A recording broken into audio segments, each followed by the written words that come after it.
Welcome to Everyone Health Decode. You've been watching my videos, but I am telling you, if you are not doing these things, then you will not be achieving your weight loss or wellness goals, and you especially won't be achieving them in a way that's long-lasting. These really are core things that must be included if you're looking to achieve a lasting body recomposition and weight loss goal. This is what I personally followed during my postpartum weight loss journey, and especially when you do these things repeatedly, that's when you really start to see the results. So sorry to annoy some of you, but this is really important, so let's dive into it. My name's Heidi.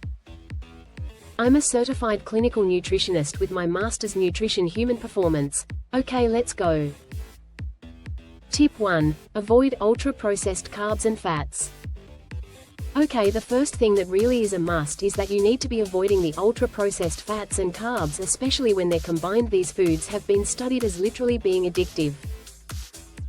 We actually have known hormones within our body that turn on satiety, help prevent hunger, help prevent sugar cravings, and make achieving a weight loss goal so much easier when we actually tap into them. The thing about these ultra-processed carbs and fats is that it bypasses this whole system.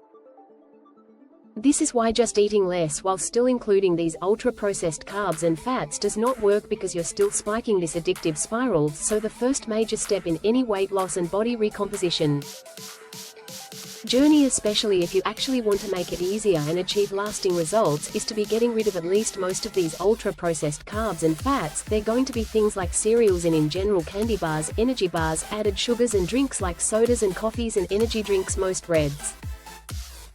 Although there are some caveats here, and most baked goods, those are some of the ultra-processed carbohydrates, but there's also the ultra-processed fats, which primarily includes the seed oils. This can be harder to find on its own because it's usually added into foods that already also contain the ultra-processed carbohydrates, or you'll see it in fried foods. That's a really common one, and a lot of the baked goods. So inherently, by avoiding the ultra-processed carbohydrates, you're pretty much eliminating the ultra-processed fats as well. And honestly, in my opinion, the easiest way to go about this first step is to stick to medium to low glycemic load foods. That way you're just eliminating all of those ultra-processed carbohydrates anyway. These foods are also going to be much more nutrient dense, so it'll make you feel better, actually provide the nutrients your body needs, be much more satiating and satisfying. I had a whole video where I talk about this. I'll have it linked right up here if you want to check that out. Tip 2. Eat at home. Okay, the second thing is to eat at home now.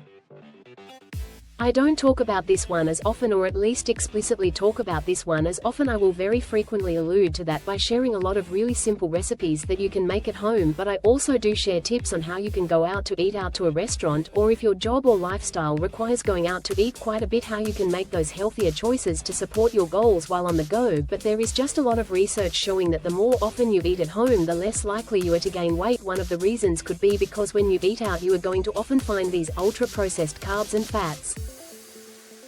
In fact, especially the ultra-processed fats are something that you pretty much primarily see when you go out to eat. So then we just fall into the issue of the first step, which is where we are eating a lot of these more addictive foods. And I think a lot of people who don't enjoy cooking hate this step because they think it means they're going to be spending so much time in the kitchen, which really is not the case at all. I mean, yes, I like to cook, I like to make really simple meals. That's what all of my recipes I share in my programs on my YouTube channel are around. I do believe in eating delicious foods that support your goals, but also making sure that it is simple to prepare and really quick. But honestly, there's a lot of things that you can prep at home without really ever needing to even turn on your oven.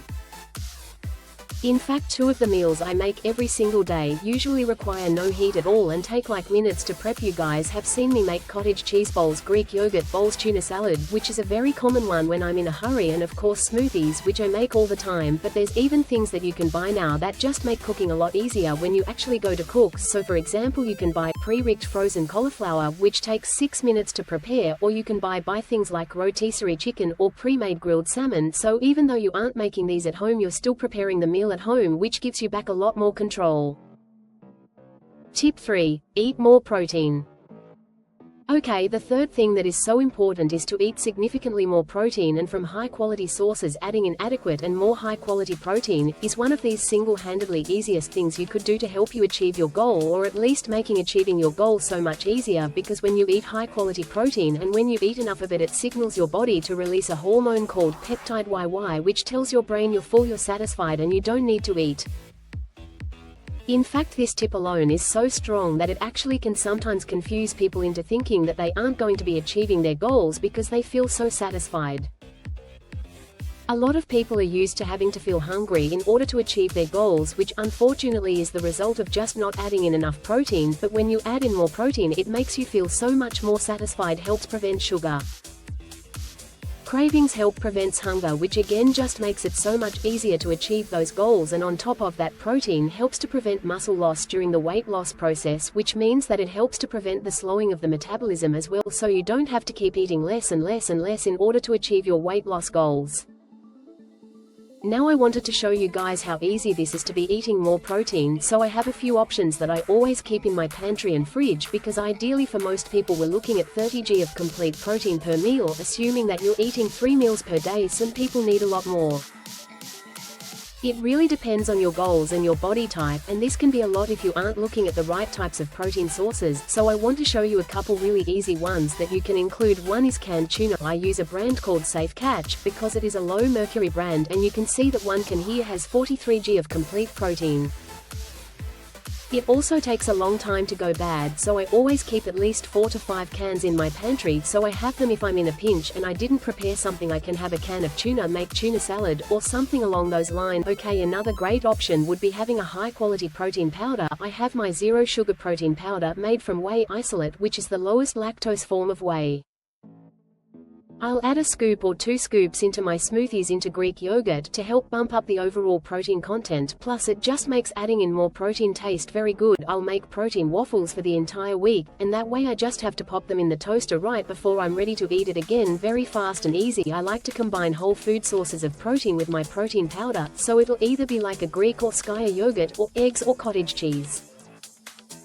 Those are some of my go-tos that all combine so that I can bump up the overall protein content, make sure I'm getting the amount I need to help prevent hunger and muscle loss. Okay, and then for my fridge I have 2 other go-to really high protein options. Cottage cheese and Skyer. Skyer is similar to Greek yogurt, but it's even higher in protein and you get great sources of natural probiotics in here, so I will usually combine the Skyer with my protein powder to easily get 30 or more grams of complete protein. Same thing with cottage cheese. This is a common lunch of mine, so having half of one of these containers has about 28 grams of complete protein, making me pretty much almost there at that whole 30 grams at one meal. So having canned tuna, cottage cheese, Greek yogurt, my protein powder, I always have some type of either fairly shelf stable or fairly fridge stable form of high quality protein that can easily eat. Tip 4. Stop snacking. Okay, the fourth thing you've heard me say a million times: stick to meals, stop snacking. If you're actually eating enough protein at each of your 3 meals, you really shouldn't even feel hungry enough to snack in between the meals.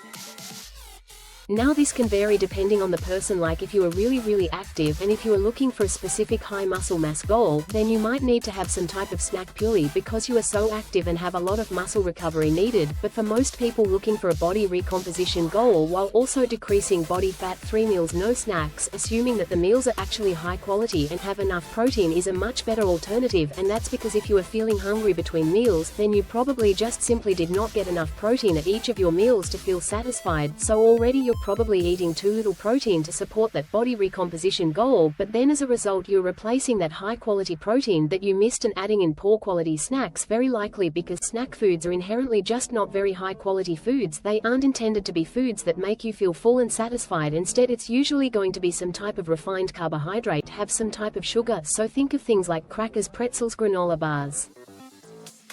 Even protein bars often have just a lot of sugar in there and not really enough protein to make it satisfactory, which ultimately is not going to be in line with a body recomposition goal. So what I like to do is take hunger between meals as a sign that I need to up the amount of protein, or maybe some other source of fat or fiber at that meal to help me get to the next meal. And if there is a time that I accidentally undereat on protein, or I just don't get enough food at my last meal, I make sure that the snack food I do have is at least going to be a protein-rich option. So I might make like my protein hot chocolate, which I've shared a recipe in the past. I'll link it right up here, it is so good. Or I'll have beef jerky, some hard-boiled eggs, some cottage cheese, something that is going to have a good source of high quality protein that I probably missed out at my last meal. Oh, and cheese, I will sometimes have cheese.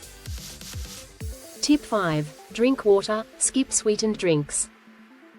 Okay, the fifth thing you've heard me say probably a million times at this point is to have water and skip these sweetened drinks. Now this includes sweetened tea, sweetened coffee and sodas, which if you just don't add sugar, that can really lead to an easy addictive spiral. Having adequate protein is one of the most important things for actually achieving a long-lasting weight loss goal, so if you aren't sure what high-quality proteins or what your options are, make sure you check out this video next. Also, if you're new to my channel and you love this science-backed information, make sure you subscribe. Right here come out new videos every day. Alright guys, thanks so much for tuning in, and I'll see you in my next video.